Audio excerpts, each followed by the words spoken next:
My older sister bought a house a couple of weeks after my 18th birthday. The house itself was beautiful. It had an old country style and a rustic theme to it, which I personally enjoyed. The house was out in the middle of the country. The nearest neighbor was 5 miles up the dirt road, and you couldn't see the house from the highway it was by. That was my favorite part about it, but still, it was peaceful. Now, the house had a basement that was fully furnished. It had its own kitchen, living room, 2 bedrooms, and a bathroom. That was cool as hell. The basement also had 3 doors for cars and a nice little workshop. The upstairs part of the house had 4 bedrooms and 4 bathrooms, a large kitchen, a dining room, and a computer room with double doors that locked not only on the door handle, but with an old-fashioned lock at the top of the door on the inside of the room. The washer and dryer were in a corner by the side door of the house. It was just beyond the kitchen. There was a small deck on the front side of the house, which faced the highway that couldn't be seen because of the field that was in front of it, and a small deck on the side of the house where the side door was that led out into the yard. There was a very large deck on the back of the house, too. I'm not sure how tall it was, but I know that you had to go down 22 stairs if you wanted to get down to the driveway. The house itself was incredible, and no one could believe that the previous owner wanted to sell it, yet they had their reasons. Their reasoning was that they wanted to travel across the country in their RV because they were both retired and it was a lifelong dream of theirs. Oh well, it was one hell of a deal for my sister. My other 2 siblings and I stayed at the house for the first time about 2 days after my sister and her husband had finished moving in. My older sister and I had cooked dinner while everyone else explored the house. I had already seen it due to the fact that I was the first one she showed it to, aside from her husband. We all ate dinner together in the dining room in celebration of their newest milestone in life, and played with my 5-year-old nephew and 2-year-old niece. We all stood out on the deck for a while after putting the kids to bed.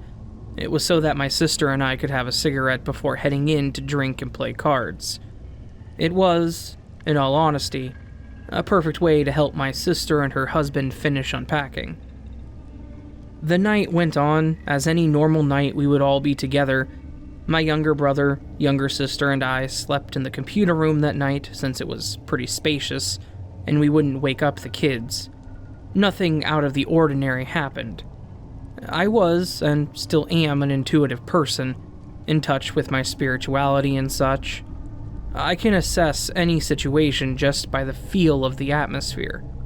However, that house did not give me any bad vibes at first. I wish it would have, because I never would have stepped foot into that place had I known what was going to happen in the following year. There were reasons that will remain unknown, but I moved in with my older sister a month before I graduated high school. Now, you have to understand that living out in the country meant that I had spotty cell phone reception. I didn't have my driver's license and I didn't have a car, so after my sister's mother-in-law would pick me up from school, as well as my niece and nephew, and take us home, I would have to take care of them because her husband slept during the day. He worked from 10 o'clock at night until 7 o'clock in the morning. Now imagine how difficult that was at 18 years old, trying to take care of 2 small children, cooking dinner, cleaning the house, and doing laundry while trying to finish my homework. It was absolutely challenging, but somehow I managed to do it.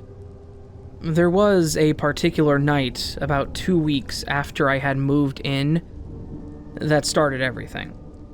My niece and nephew were in the living room watching cartoons and playing with their toys, while I was in the kitchen cooking dinner. It was about 5 o'clock in the evening, which was the normal time for dinner. I would peek my head out of the kitchen every once in a while to check in on the kids. I could hear them laughing and playing, so I would go back to cooking. This was happening for about 30 minutes before I felt someone tugging on my shirt. I looked down with a smile, thinking it was my niece wanting more juice or something, but there was no one there. My heart began to beat faster. As I peeked my head into the living room to see that the kids were still playing with their toys and watching cartoons, I shook off the weird incident, chalking it up to being my imagination and my worry about being home alone with the kids. I finished cooking dinner, fed both kids, and tried to do my homework in the living room, but I had an uneasy feeling the rest of the night. It felt like someone was watching me. That was just the first of many strange things to take place in that damn house. The next incident happened a few weeks later. My bedroom was next to the side door of the house and directly across from the back door leading to the deck. I had always had an odd fear about doors being opened, which is silly, I know, but it legitimately freaks me the hell out. My older sister was in the living room, watching TV and drinking a glass of wine to try and wind down after a long day at work. The children were in bed, and I was in my bedroom trying to finish my homework, despite it being a Friday night. I had the television in my bedroom, Law & Order playing in the background, even though I had my headphones in with my rock music blasting loudly. I was so occupied with getting my probability and statistics homework done that I hadn't noticed the handle of my bedroom door twisting and turning. I heard a very distant bang on something, which caused me to take one of my earbuds out. No noise. I put the earbud back in when another bang sounded. I took both earbuds out this time, listening carefully to the weird noises just outside my room. There was the sound of scratching, which scared the holy hell out of me. I looked at my clock on the shelf above my bed to see that it was midnight when my 5-year-old nephew screamed and came running into my room. I had asked him what was wrong, and the only thing the little man said was that he didn't want to sleep in his bedroom because of the man in his closet. It took an hour and a half for me to calm him down, but he finally fell asleep on my bed while I stayed up the rest of the night watching TV and listening for any strange noises.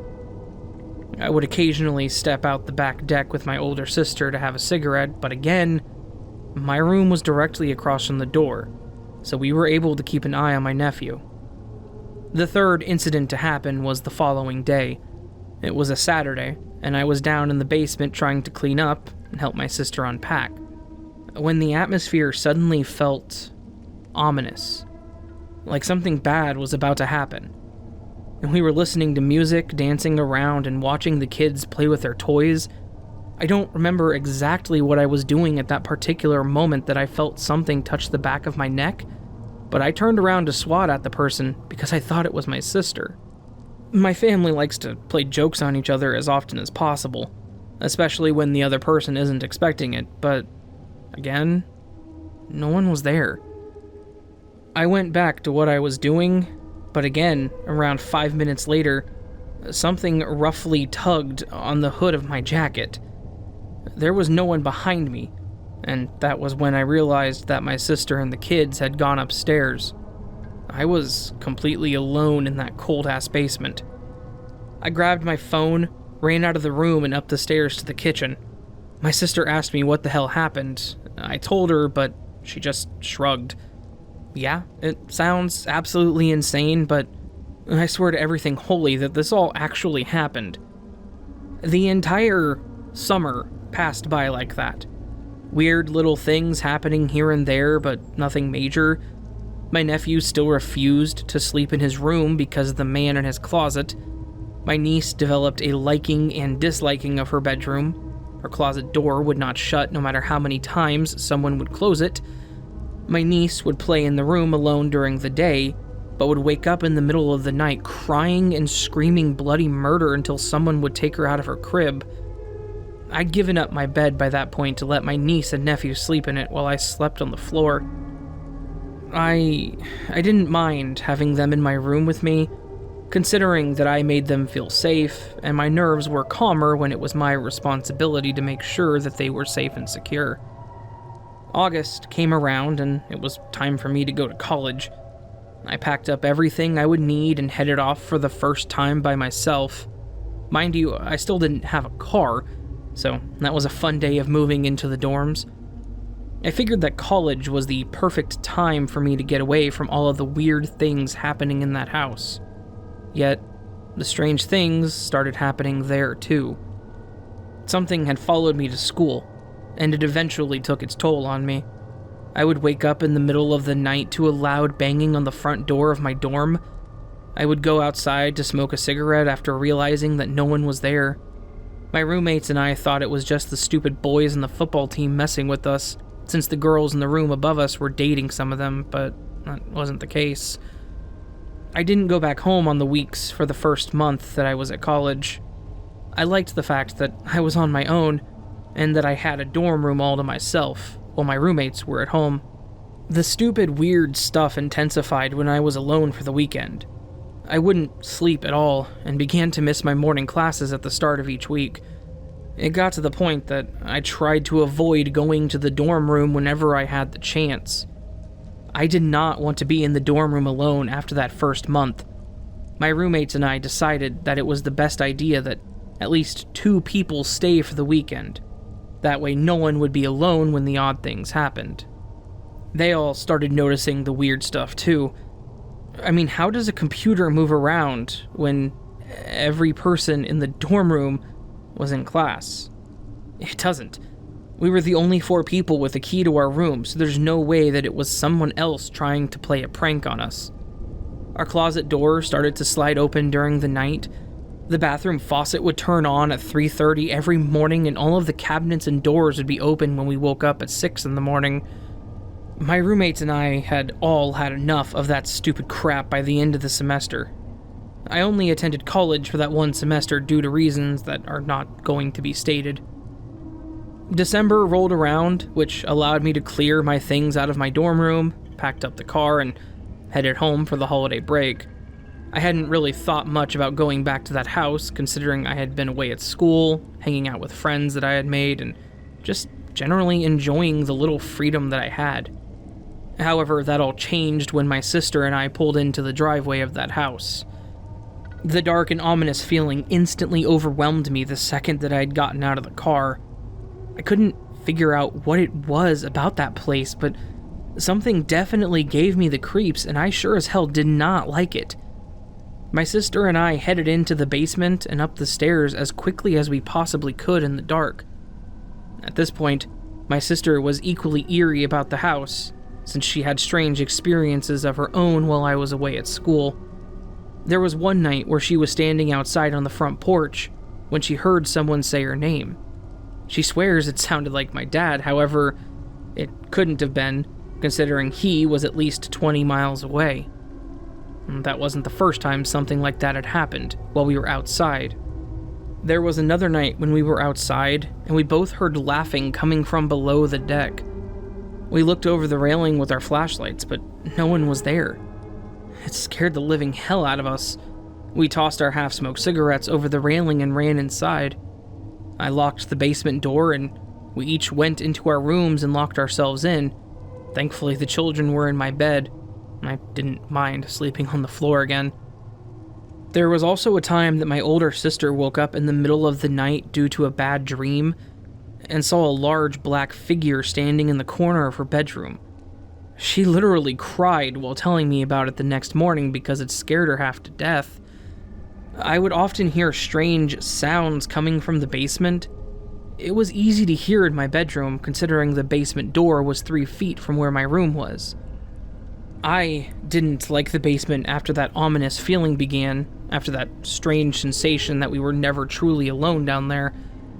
It was difficult for me to actually go into the basement to feed the cats because it always felt like someone was watching me. The basement was freezing, even in the summer, and the air conditioning did not go down there. We never turned the air conditioner on in the basement. It saved money on the electric bill that way, yet it was always cold. My best friend at the time was spending a few days with me at the house because of personal reasons. It was just the 2 of us at the house this time. She was taking a shower while I was in the computer room with the door shut. I was on the computer, fairly certain I was writing a story for at least 10 minutes, when something heavy hit the door. I could see the shadow of someone from underneath the door, and it quickly moved away, which absolutely scared the hell out of me. I waited until my heartbeat returned to normal before quickly leaving the room. I went to the bathroom where my friend was, opened the door, and no, we had no boundaries, to see if she had been the one who hit the door. But she was still in the shower and the carpet wasn't wet. She hadn't been outside of the bathroom. No one but us were in the house, so there's just one thing left for me to think. Whatever the hell was in the house did not want me there. I personally believe that it was happening because of me, and I still don't know how to feel about it. Now, I'm at the point where it doesn't bother me anymore, but seriously, screw all that stuff. I almost had one normal night in that house. My niece and nephew were at their grandparents' house, so my sister, brother-in-law, and I were sitting on the couch in the living room watching the movie Sinister. We'd had no incidents during the entire movie. If we did, we hadn't noticed. My sister and I cleaned up the coffee table, put the popcorn bowls in the sink, threw away the empty soda bottles, and said goodnight. I turned on the television in my room, locked my door, and was texting people for about 5 minutes before someone knocked on the door. I sat there frozen in fear, waiting to see if another knock would come, and sure enough, it did. I remember cautiously standing up from my bed and opening the door to see that no one was there.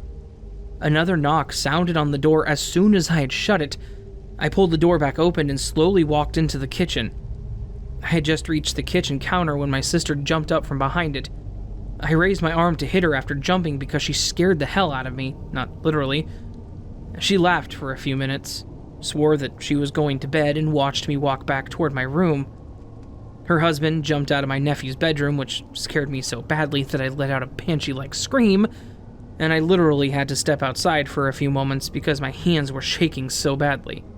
My sister apologized to me while she stood on the back deck and smoked with me. We quickly finished, headed inside, and went back to our own rooms. I was sitting on my bed for about an hour and a half before the floor outside of my bedroom door started to creak. The shadow from the kitchen light pacing back and forth while the door handle jiggled. My phone was already on vibrate, so I quickly texted my older sister and asked her if she was in the kitchen and messing with me again. She said no. She sent me a picture of her and her husband in their bedroom watching TV, which was absolutely terrifying, because something was outside of my room. I was very relieved when I realized that both doors to my bathroom were locked, as well as the door to my bedroom, because it prevented whatever was in the kitchen from getting into my room like it so desperately wanted to. That night would be the one that escalated all of the strangeness happening inside of that house. It's like watching that damn movie had stirred up whatever unseen thing was living in there with us. My nephew continued to be afraid of his room, still claiming the man in his closet was there, even though we would check every night before putting him to sleep. One time, my older sister had put my niece down for a nap in her crib. My brother and other sister were there. We were all watching TV while my nephew played with his toys in the living room floor. My niece woke up at some point in time and started crying because she wanted out of that damn room. My sister walked in there to grab her and yelled for the three of us to come into the room. Me, my brother, and younger sister all ran into the room to see a knife sticking into the wall between the bars of the cribs, not more than a few inches above where my niece had been sleeping. Something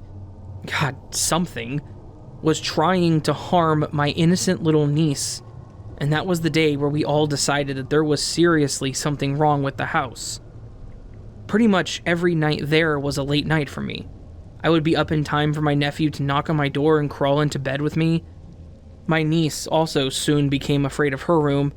She had recently switched to a toddler bed by that time. She would wake up every night, run out of her room, and knock on mine. There was one particular night that my sister had to work a 16-hour shift, and her husband was at work. It was storming out quite badly that night. My cell reception was very spotty, and I still didn't have a car despite having a driver's license. My nephew was asleep in my bed. I too had fallen asleep, only to be woken up at midnight to my niece crying and yelling for me and knocking on my bedroom door. I jumped up faster than I had ever done before. I opened the door to see my niece in hysterics sitting on the floor outside of my room. I picked her up, shut the door behind me, and laid her in my bed. I soothed her back to sleep before leaving the room, and I left the door open. I stepped onto the back deck because I could see them. I sent my sister a text message to see what time she would be home. My sister texted me back saying she should be home in about 2 more hours, which was a relief to me. I tucked my phone into the pocket of my sweatpants and took a drag of my cigarette, only to see 3 shadows walk in front of the solar light on the porch. I tossed the cigarette into the sand-filled flower pot, stepped into the house, shut and locked the back door behind me. I locked myself in my bedroom with the kids, and not even a moment had passed by before I heard the kitchen faucet turn on and dishes being moved. I slowly opened the bedroom door to see that no one was in the kitchen. I quickly hurried out there. I turned the faucet off before hauling ass back to my bedroom, scooping up the 2 kids in my arms and carrying them into the computer room. I ran back to my own room, grabbed pillows and blankets, and ran back to the computer room, where I proceeded to lock the door with the lock on the handle and the old-fashioned lock on top of the double doors. I laid out the blankets and pillows on the floor, placed the kids down, covered them up, and I laid on the couch for hours until I had fallen asleep at some point. I was very thankful that the room had a thick-ass blanket hanging over the window to act as a curtain. It was scary. I was on edge, but there was something about that specific room that made me feel safer. I woke up at about 7:30 the next morning to my brother-in-law knocking on the door. I didn't bother telling him what happened, just that the kids and I were watching TV in that room and had fallen asleep. I did, however, tell my sister about the incident when she had gotten home, and trust me, she seemed terrified about the events that happened. Because she had come home later than she told me she was going to, due to her job being short on one staff member. There had been many times where one of us would see shadow figures in the children's bedroom, thinking it was my niece or nephew. We would run after them, only to find nothing. This was one of the consistent and reoccurring things that freaked us out. I can remember another day after that incident, when my brother and younger sister were at the house. They were going to stay the night. My niece was taking a nap in her bedroom. My older sister went in to check on her. The blanket that had been draped over my niece was now laying atop the space heater, and her closet door that had been shut was standing wide open. Something wanted my little 2-year-old niece to freeze to death. Something wanted us out of that damned house, and I wish we had gotten out at that point, but we ended up staying there for a few more months. I'm not sure what the hell was in that goddamn house, but I wish to hell that I never had to step one more foot in that place, because I have ghosts in my current house. Something has always been with me after moving out of that specific house. I don't mind the ghosts that I currently live with, because they don't really bother me. I know they're there, and that's what matters. I absolutely hated that house. I still do to this day. I hate it, and I never want to step foot into that place again, but my sister's ex-husband, niece and nephew, their other 2 brothers, and their stepmom all live in that house now. I've only been back there a few times to see my niece and nephew, and it still gave me the creeps, but they seem to be okay there, like nothing ever happened. Needless to say, my intuition has been on point since moving out of that house. The moment I get a bad feeling about something or a situation, I actively avoid it, so that I do not have to deal with the consequences. It doesn't matter whether anyone listening to this believes me or believes in the supernatural or not, because I do. I have proof of it. What happened in that house still gives me a bad feeling when I think about it.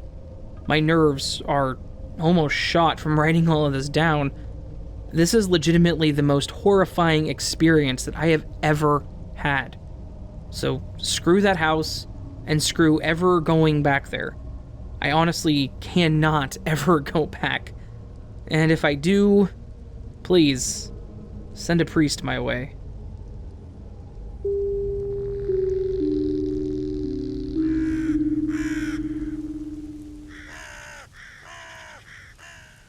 And that was a collection of paranormal experiences written by the lovely, beautiful Nightmare for me. I cannot think of a better way to celebrate Halloween Eve than sharing the terrifying paranormal experiences of such a good friend of mine. Thank you so much, Beautiful Nightmare, for submitting this to me. I really do appreciate it. I know it took me a while to get this out here, but I wanted it for this day specifically, so hopefully you understand. I'm sure you do. And hopefully you all enjoyed this and aren't too busy being terrified of your own house and those strange noises you keep hearing in the back of your mind that you know are there, but keep pretending they're not. You know the ones. That creaky floorboard that randomly happens, but you're the only one in the house at the time. Anyway, I hope you all enjoyed this and would, honor me in joining the Nevermore. All you gotta do is hit that subscribe button, the bell icon next to it. That makes you part of the Nevermore, and it brings me an immense sense of joy. So please do consider it. You don't have to, it's optional, but it is beyond appreciated. You can also stalk me on social media platforms that are all listed below. Check out my website where I post all my fiction stories that I write. And also support me over Patreon or Coffee. Again, completely optional, but genuinely appreciated. That all said, friends, I hope I will see you on the next video, which is tomorrow, which is Halloween, which is going to be an amazing collection of 3 stories written by 3 of my favorite people, who would be Beautiful Nightmare, again, PA Nightmares, and Ghost Inc. All 3 of them are legitimately my favorite people out there, and I am so excited to have all 3 of their stories in one video. It's also going to feature Pumpkin Queen for Ghost Inc. story, so that'll be awesome. Yeah. I hope you all have a beautiful day, and I will see you next time. But until then, sleep well.